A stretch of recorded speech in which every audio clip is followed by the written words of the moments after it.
Back in 2010, WWE launched a new show called NXT, which was designed as a game show for young and hungry competitors looking to join the company. However, after a few seasons of this format, the higher-ups in the company realized that the show is just not fit for a TV audience due to the constant backlash of this near unwatchable product. Declining ratings and an overall lack of support would push the NXT brand into a new direction. So, they scrapped the game show concept and transformed NXT into a developmental wrestling show for the launch of the upcoming WWE Network. And while the NXT system we know today has produced some bona fide megastars in the WWE, a lot of the other wrestlers have been left to fall to the wayside. There have been 20 different NXT champions throughout the title's run, and it's a pretty mixed bag of performers to say the least. Some have risen to the top, and some have sunk to the bottom of the WWE pool. You're watching Wrestleology, and today, let's dive into the many NXT champions of our time and ask the question, where are they now?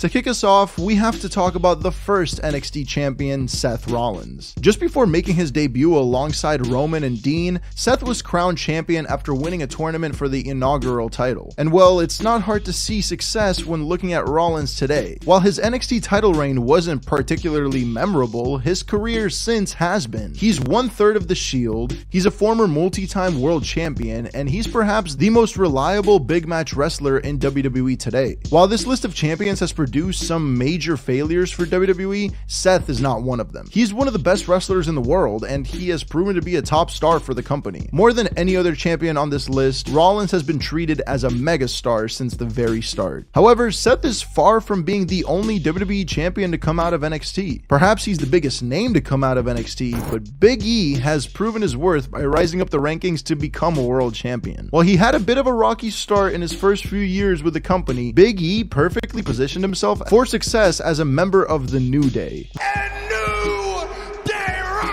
With the group, he's become not only a former tag team champion, but also one of the longest reigning tag team champions in company history. However, his rise to success didn't stop at the tag title scene. As mentioned a few moments ago, Big E is a former WWE champion. He has constantly entertained both on the mic and in ring as he built up a rather successful career in the company. So it's fair to say the first two NXT champions are bona fide Hall of Famers in their own right. Seth is one of the top 5 performers of this generation, and Big E is 1/3 of the revolutionary New Day tag team. But if you ask our third NXT champion, he would say that the only way you can become a true Hall of Fame competitor is if you Bo leave.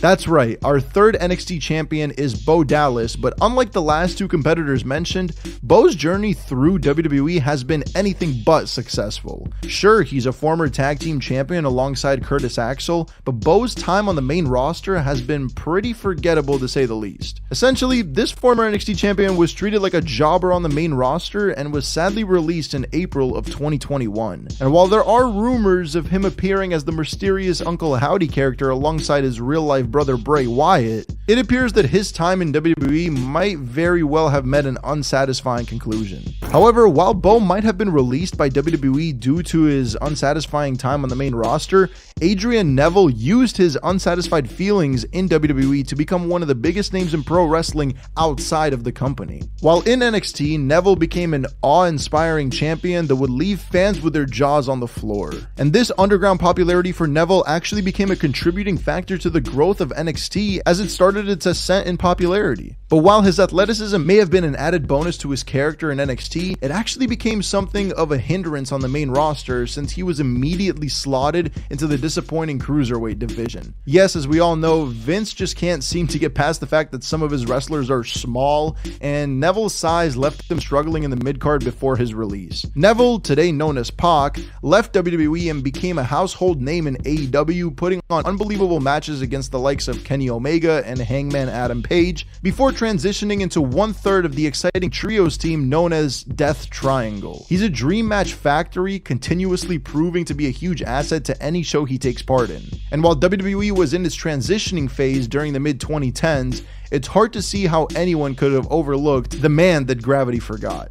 But while Neville chose to leave WWE, Sami Zayn started with the company to defy all expectations. In NXT, Zayn became their first proper megastar as the audience became rabid for his success. He was built up throughout the early days of NXT before finally beating Neville to take home the gold at NXT TakeOver: Our Evolution. And while his days in NXT would continue to capture the hearts of its fans over the main roster, Sami has had a roller coaster of a career. One year he's battling in the tag title division to little success, another year he's fighting for the Intercontinental Championship, and another he's in the main event challenging Roman Reigns for the WWE Universal Championship. He's really been all over the place in WWE, and these days he's seen circling around the main event bloodline story alongside his friend Kevin Owens. Together they look to dismantle the top faction in WWE, with fans eager to find out what happens next. And speaking of Kevin Owens, why don't we turn our attention to him next? Down in NXT, he made an immediate impact by attacking his longtime best friend Sami Zayn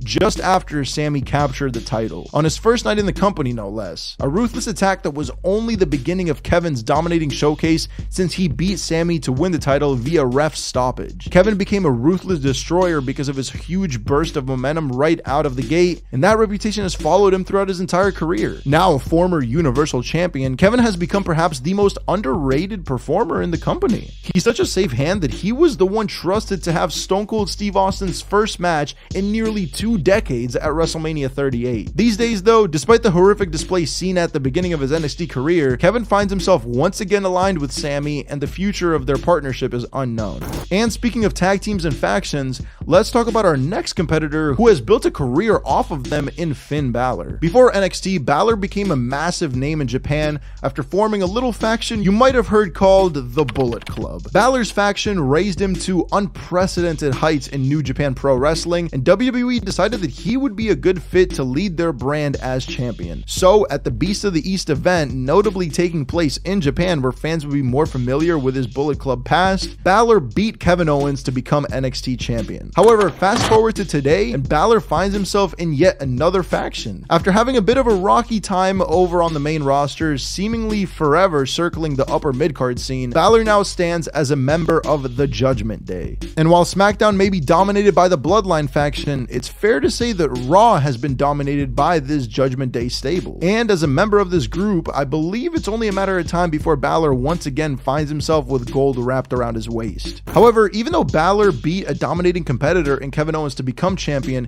he would end up losing his NXT championship to another dominating competitor in Samoa Joe. Of course, I don't have to tell you about the legendary Samoan submission machine. He has been an absolute monster in every single promotion he has worked for, including Ring of Honor, TNA, and now AEW. Even though he has been just another missed opportunity in WWE due to a combination of bad luck and bad booking, today he's still making waves throughout AEW, with the Ring of Honor TV and AEW TNT titles added to the large list of accomplishments over the past few months. While Samoa Joe has been building up his name in TNA and Ring of Honor during the early 2000s, Shinsuke Nakamura was becoming a top player in New Japan Pro Wrestling before making his way over to NXT. Nakamura and Joe went through war trading the NXT championship across multiple shows, from TakeOver Brooklyn 2 all the way to TakeOver Toronto. Nakamura looked to be one of the most impressive members on the NXT roster, which makes his future on the main roster all the more disappointing. While he has had some great matches, even challenging for the WWE title a handful of times and winning the Royal Rumble, Shinsuke has failed to pick up any sort of superstar momentum. The man who was once described as the Michael Jackson of New Japan Pro Wrestling has sadly been treated like nothing more than a mid-card fodder for the main roster. However, these days Shinsuke looks like a bona fide megastar when compared to the man that beat him for the NXT title, Bobby Roode. For a lot of people, Bobby Roode had Triple H levels of potential upon arriving in WWE. He was a legend in TNA, putting on some of the company's most compelling matches during his reign as world champion and his run in the Beer Money tag team. However, in WWE, he has done almost nothing on the main roster apart from a few forgettable reigns as US and tag team champions. It's quite a shame that the glorious Bobby Roode has turned out to be unremarkable in WWE due to the failure of his booking. However, while Roode's booking has proven to push him past the point of no return, Drew McIntyre has proven that he can push past all the booking hardships to find success on Raw and SmackDown. A few years prior to his run as NXT champion, Drew McIntyre was just seen as another failed experiment in WWE. Sure, he had won the Intercontinental Championship, but he had failed to capture any sort of main event momentum, so he was released by the company. However, in hindsight, that was the best move for Drew, as he reinvented himself into an incredible talent on the indies. The once prized chosen one transformed into an absolute monster during his time away from WWE, finally pushing himself into a superstar talent. These days, Drew is a proper main eventer in the WWE. He's beaten some of the top names in the company, including the time he beat Brock Lesnar to become WWE champion in the main event of WrestleMania. At the moment, he finds himself mixed up with the likes of Sheamus and Gunther over the Intercontinental Championship as we head into WrestleMania 39, and the Scottish Psychopath has proven to be one of the biggest success stories for NXT, and he can always lay claim being an industry-defining talent of WWE. However, the man who beat him for the NXT title at TakeOver War Games has proven to shake up the world of pro wrestling in a much different way. Yes, Andrade Cien Almas built himself up through his time in Mexico before eventually landing in NXT and capturing its top title. But Andrade has continuously proven to be a name linked with some of the most bizarre backstage stories heard over the past few years. He's continuously tweeted out some unpopular comments about the companies he's worked for. And he's taken part in some shoot backstage fights in AEW. Sure, the guy's an incredible wrestler. He's put on some of the best matches in NXT history. However, unfortunately, Andrade has become more of a pillar of controversy these days than a pillar of pro wrestling success. But while Andrade has become a figure shrouded in controversy in AEW, Aleister Black has seen success as he continues to be shrouded in mystery. He was one of the most popular names on the brand, always captivating the audience with both his mysterious aura and his hard-hitting, high-octane style in the ring. And at TakeOver New Orleans, Aleister Black finally rose to the top of NXT to beat Andrade for the NXT Championship. However, like with so many of the champions before him, Aleister was booked into oblivion on the main roster, both metaphorically and literally, since he would seemingly only appear in a dark and mysterious room to cut his promos. How can you look at Aleister Black and not push him as your next phenom character? I have no idea. Nonetheless, Vince McMahon overlooked Aleister so much that Black eventually found a new home in AEW, and there he has seen some success as the head of the faction, the House of Black. He puts on amazing matches every week. Every week he appears and continues to prove why he's one of the biggest drop balls in WWE's recent history. However, unlike the past few champions, Tommaso Ciampa still finds himself in WWE and only recently left NXT to join the main roster. While in NXT though, Ciampa found himself embroiled in one of the biggest rivalries in the last decade alongside Johnny Gargano. But we'll talk about him in a few moments. Ciampa, meanwhile, has proven to be quite an asset for NXT during his time on the Black and Gold brand. He was a deranged and near demented force throughout the show, with his obsession over the NXT title, or Goldie as he would call it, becoming a defining character trait for him. He is cunning and dangerous, which is why his late call-up in 2022 was so bizarre. Instead of making an immediate impact, like for instance Kevin Owens a few years prior, Ciampa was positioned as a minion for The Miz. Thankfully though, Ciampa didn't have to suffer in this role for too long, as Triple H has now taken over the creative booking. Since then though, Ciampa has been in a bit of a rebuilding phase to try and make him feel more like the old version of his character rather than just some lackey for The Miz. And if you saw Ciampa's feud with Johnny Gargano, you know just how valuable both men were in NXT. Following the implosion of DIY down in NXT, Gargano quickly became the biggest babyface on the entire brand. Constantly struggling through the brand, the fans became sentimental over him. So much so that they basically forced him into becoming the NXT champion at TakeOver New York. And while it would have been cathartic for him to take the title off of Ciampa, it was sadly not meant to be, as Ciampa would be forced to vacate the title due to injury. Nevertheless, Gargano was still your NXT champion after defeating Adam Cole in a 2 out of 3 falls match. However, following his run as champion, Gargano would continue to hang around NXT for a while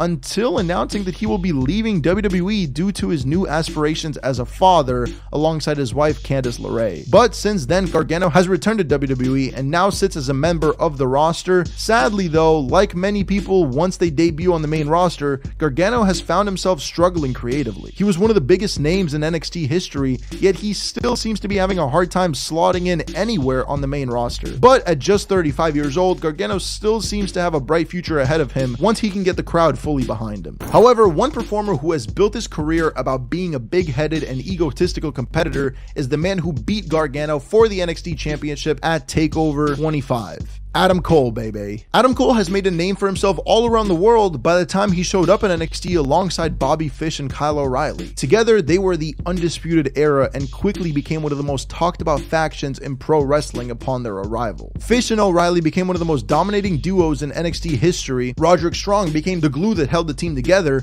and Adam Cole was the leader as NXT champion. He held the title for an impressive 396 days, clearly seen as the modern day Shawn Michaels with his equally impressive impressive skills and heart-stopping matches. These days though, Cole finds himself in AEW, but sadly after making one of the biggest debuts in AEW history back at All Out 2021, he hasn't been able to do too much as most of his run has been interrupted by injury. But at the time of this video, Cole has officially returned to the ring and is looking to rise to the top of their roster. But Cole isn't the only former NXT champion to recently return to All Elite Wrestling. No, the man who beat Adam for that title also finds himself in AEW looking to prove why he is, in fact, limitless. That's right, Keith Lee is the next person on our list, and he has proven time and time again over the past few years just how amazing he truly is. The man stands at over 300 pounds, so strength and presence was never an issue. However, that raw power isn't what makes Keith Lee a future megastar in the eyes of the fans. It's his incredible ability to be the size of a guy like Umaga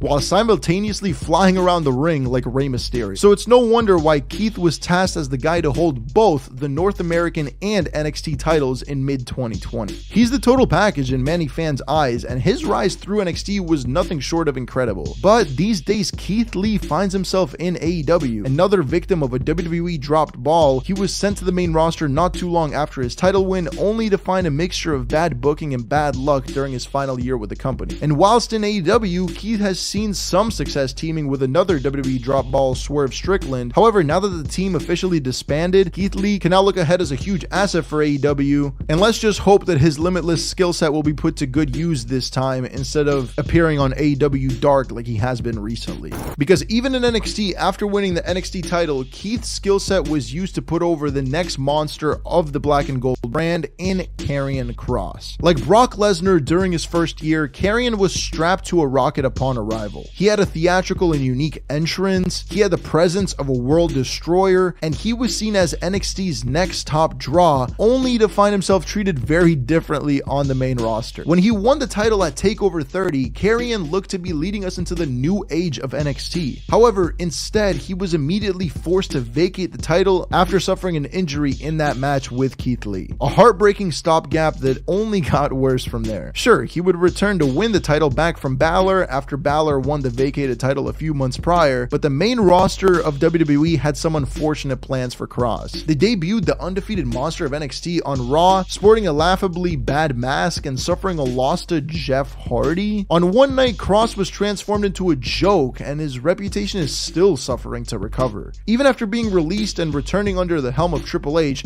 the monster of NXT has been reduced to a mid-card warrior. From unstoppable to unhealthy to underappreciated, the fans still question whether or not Kross will ever rise to the top of the roster at this point. However, while Kross may be struggling to regain that Lesnar-like presence, Bron Breakker has showcased that he has the same kind of potential as the Beast incarnate. Following a few reigns with the likes of Samoa Joe and Tommaso Ciampa, Bron Breakker won the NXT title at New Year's Evil and has proven to be a dominating presence on screen. And while he may have lost the title to Dolph Ziggler in one of the most random title matches in NXT history, Bron has since regained the title and has held it ever since. He's beaten just about every possible challenger on the NXT roster, from Cameron Grimes to Tyler Bate to even Gunther, and he had been pushed to the moon in NXT as he continued to be a highlight for the show. But while Bron has been pushed to the top of the card in NXT, there's still a lingering sense of dread surrounding not just Bron, but the entire NXT roster. As we've seen in the recap, the WWE main roster has a tendency to continuously undervalue its performers. Sure, there are some NXT stars that have seen success on the main roster, such as Seth Rollins and Kevin Owens, but there are way too many examples of these former champions flopping on Raw and SmackDown, and it's really hard to blame the performers in most situations. Guys like Shinsuke Nakamura, Adrian Neville, and even Robert Roode have proven their value elsewhere, but WWE seems to struggle with building up these potential main event stars. However, now that Vince McMahon has stepped away from creative and has been replaced by Triple H, I have a good feeling that the future of WWE is in good hands. Triple H has continuously proven just how good of a producer he is through his time running NXT, so it's only a matter of time before we see some of these overlooked names rise to the top of WWE. We